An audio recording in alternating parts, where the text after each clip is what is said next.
तो ये धनात्मक पूर्णांक इनका भाग भी धनात्मक पूर्णांक ही आएगा, इसलिए धनात्मक प्रमेय संख्या होगी। फिर जैसे -5/-7 ये प्रमेय संख्या ऋणात्मक पूर्णांक है, ये भी ऋणात्मक पूर्णांक है, तो ऋणात्मक पूर्णांक में ऋणात्मक पूर्णांक का भाग देंगे तो धनात्मक पूर्णांक प्राप्त होगा, इसलिए भी धनात्मक पूर्णांक होगी, धनात्मक प्रमेय संख्या होगी। इसका -6/11 ऋणात्मक पूर्णांक ये ऋणात्मक प्रमेय संख्या कहलाएगी, क्योंकि ऋणात्मक पूर्णांक में ऋणात्मक पूर्णांक का भाग में ऋणात्मक प्राप्त होगा। इस बार 7/-18 ऋणात्मक पूर्णांक में ऋणात्मक पूर्णांक का भाग देंगे तो ऋणात्मक प्राप्त होगा। इसका यहाँ तक अपन ने कल पढ़ लिया था। अब आज अपन प्रमेय संख्या के तुल्य प्रमेय संख्या और समतुल्य प्रमेय संख्या के बारे में पढ़ेंगे और प्रमेय संख्याओं का योग और व्यवकलन पढ़ेंगे। तो उसमें आती है तुल्य प्रमेय संख्या।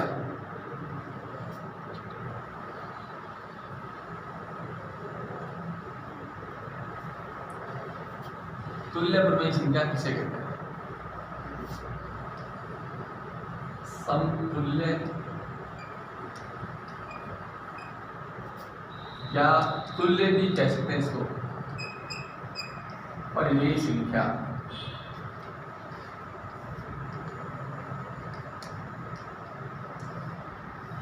समतुल्य समतुल्य या तुल्य का अर्थ बराबर ही होता है, यानी ऐसी प्रमेय संख्या जिसके बराबर दूसरी प्रमेय संख्या लिखी जा सके तो समतुल्य प्रमेय संख्या कहलाती है।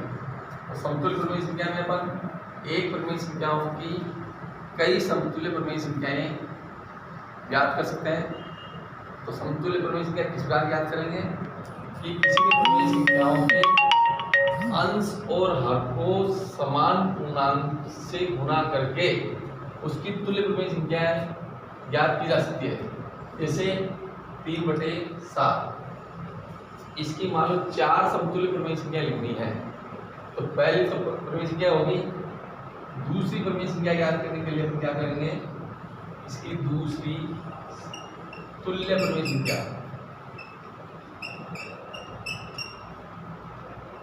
दूसरी ज्ञात करने के लिए क्या करेंगे, इस प्रमेय संख्या के अंश और हर को समान पूर्णांक से, जिस 2 से गुणा क्या अपन ने अंश को 2 से गुणा कर देंगे हर को, तो इसका गुणनफल क्या आ गया 6/14। ये इसकी दूसरी समतुल्य प्रमेय संख्या होगी। इसका 3 से गुणा कर देंगे, तीसरी हो जाएगी, तीसरी समतुल्य प्रमेय संख्या। 3 से 7 को अपन गुणा करेंगे अंश को भी 3 से और हर को भी 3 से, 3 × 3 9/21। इसका चौथी भी ज्ञात कर सकते हैं अपन, चौथी समतुल्य प्रमेय संख्या, उसको 4 से गुणा कर देंगे, 3/7 × 4 × 4, 3 चौको 12/28। इसका एक प्रमेय संख्या की कई तुल्य प्रमेय संख्या या समतुल्य प्रमेय संख्या ज्ञात कर सकते हैं। अब समतुल्य प्रमेय संख्या की जांच कैसे करेंगे, किसी भी तुल्य प्रमेय संख्या का सरलतम रूप करने पर उसकी मूल प्रमेय संख्या प्राप्त हो जानी चाहिए। किसी भी तुल्य प्रमेय संख्या का सरलतम रूप ज्ञात करेंगे तो उसकी मूल प्रमेय संख्या प्राप्त हो जाएगी। जैसे अपन इसी की जांच करते हैं कि 6/14 है, ये इसके कैसे है उसके बराबर, तो इसको अपन सरलतम उसमें बदल देते हैं। ये किसकी तुल्य है, ये 3/7 की है। अपन वैसे भी इसको जांच करना चाहे तो इसको अपन बजुना करेंगे तो उनका गुणनफल बराबर आएगा। ये 14 × 3 14 से 42, 7 × 42, इसलिए दोनों तुल्य प्रमेय संख्या हो गई है। और फिर दूसरा तरीका क्या है, इसका सरलतम रूप करने के लिए 6/14 का सरलतम रूप करेंगे अपन। 6 को अपन कर देंगे 2 गुणा 3, 2 गुणा 3 लिख देंगे। 14 को भी 2 गुणा 7 लिख देंगे। 2 में 2 का भाग देंगे 1 हो जाएगा, ये होगा 1 गुणा 3/7 जाएगा 3/7। तो वही आ गई, देखो तुल्य पर 3, इसका सरलतम रूप 3/7 आ गया ना। तो ये तुल्य प्रमेय संख्या होगी 6/14 और 3/7। इसका अपन तुल्य प्रमेय संख्या एक की कई तुल्य प्रमेय संख्या ज्ञात कर सकते हैं। अब तुल्य प्रमेय संख्या के लिए क्या करें, उसका सरलतम रूप करने पर मूल प्रमेय संख्या प्राप्त हो जानी चाहिए। इसका एक प्रमेय संख्या की कई तुल्य प्रमेय संख्या ज्ञात कर सकते हैं। अब ये ऋणात्मक हो सकती है, धनात्मक हो सकती है, कैसी हो सकती है। अब तुल्य प्रमेय संख्याओं का अपन योग करेंगे। प्रमेय संख्याओं का योग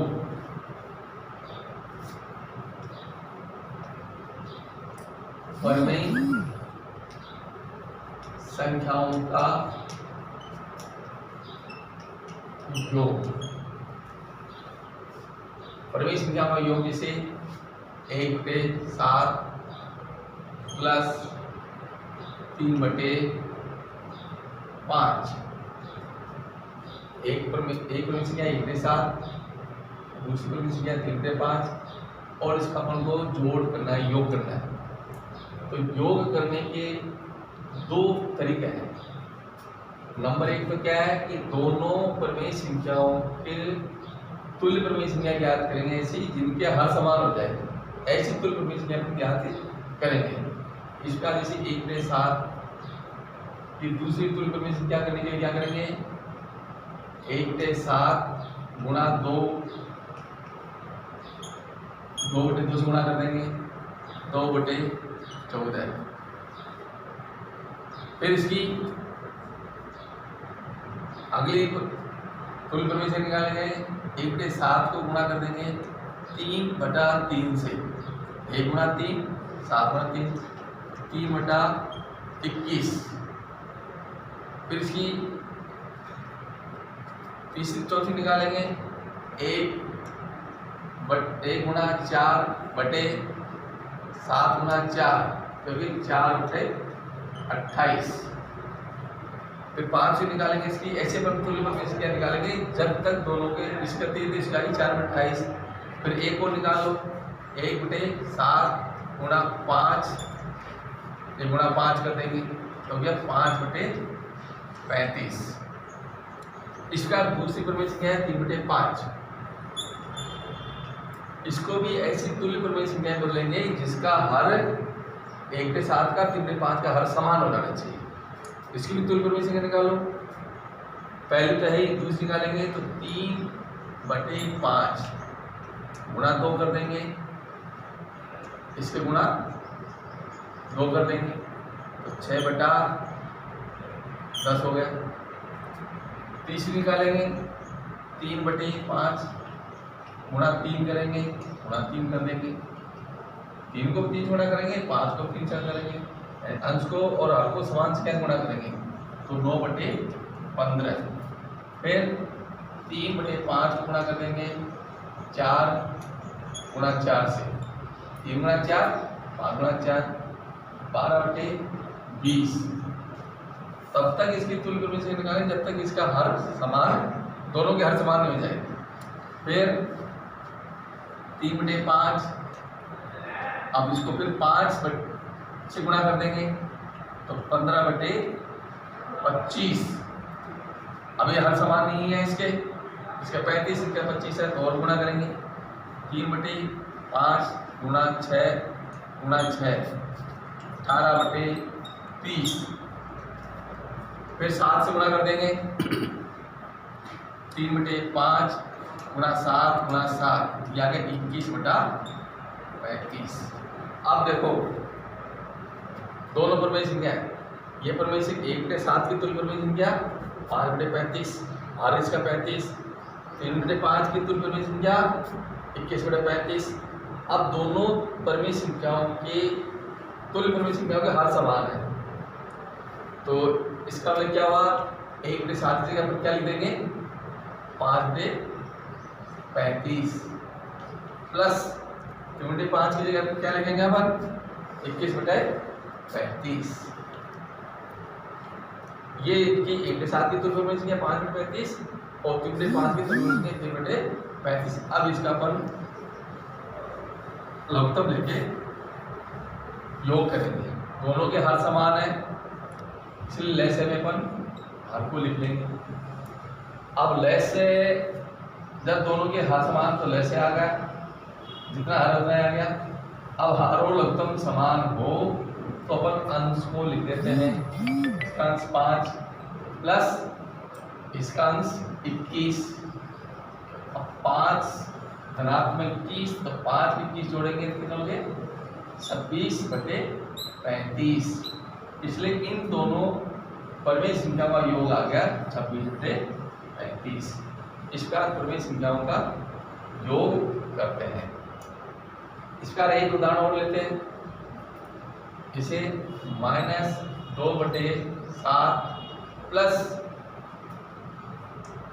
3/21 -2/7 प्लस 3/21। तो अब ऐसे ही दोनों के हर समान करेंगे।